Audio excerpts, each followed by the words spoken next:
Go.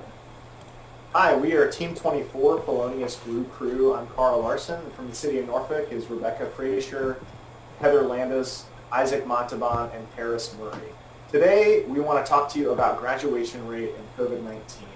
And we are identifying counties and cities with low graduation rates during the COVID-19 pandemic and low per capita income.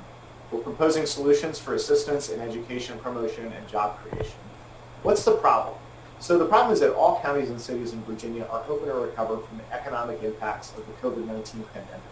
An important part of this recovery is providing sustainable income opportunities to individuals without a high school education or minimal job experience. Many of these industries that hire individuals with low educational attainment and minimal job experience have experienced a significant decrease in sales and therefore have laid off or reduced staffing. Interestingly, though, those that have done well during the pandemic, such as food and beverage, are positions that required high public interaction, leading to a risk of high exposure to COVID-19. Here's a graph showing retail sales percent change from baseline since March.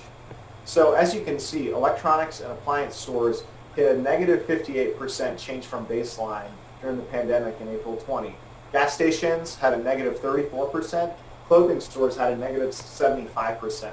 As mentioned before, food and beverage stores had a positive percent change from baseline, but those are the types of positions that require high public interaction and therefore high risk. So what we wanted to propose is creating a tool that the state can use to identify areas with a decreased graduation rate from 2019 to 2020, pinpoint areas that have a low per capita income, highlight areas with high COVID-19 case numbers per 100,000, and pinpoint those areas that have a higher unemployment rate. Here's our dashboard. Our dashboard shows a map of the state of Virginia. As you can see, up in the top left is a filter showing the percent difference in graduation rate from 2019 to 2020. If you go to 0, you can see all of the counties that had a negative percent difference in graduation rate from 2019 to 2020. The average graduation rate in 2020 was 92.30. So let's go to a percentage that is below the average. So let's go to below that average.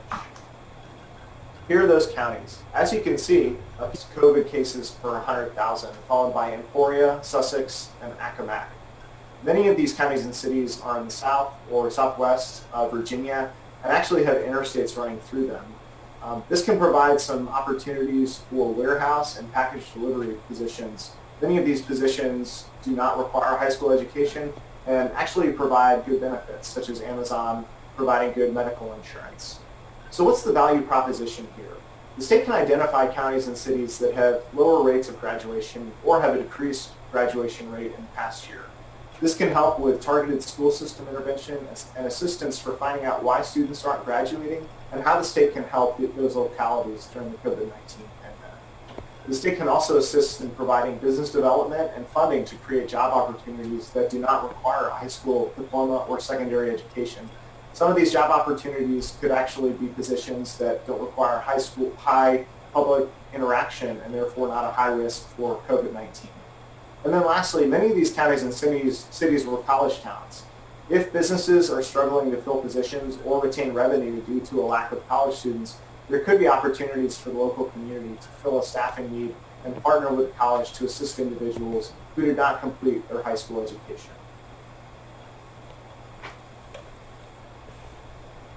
But you've probably been hearing tough news all day, and COVID has hit everybody pretty hard.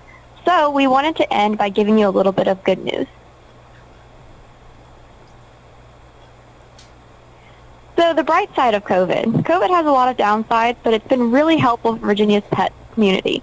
Shelter intake from 2020 to 2019 for the January to August timeframe have led to 17% less dogs being put into shelters and 10% less cats.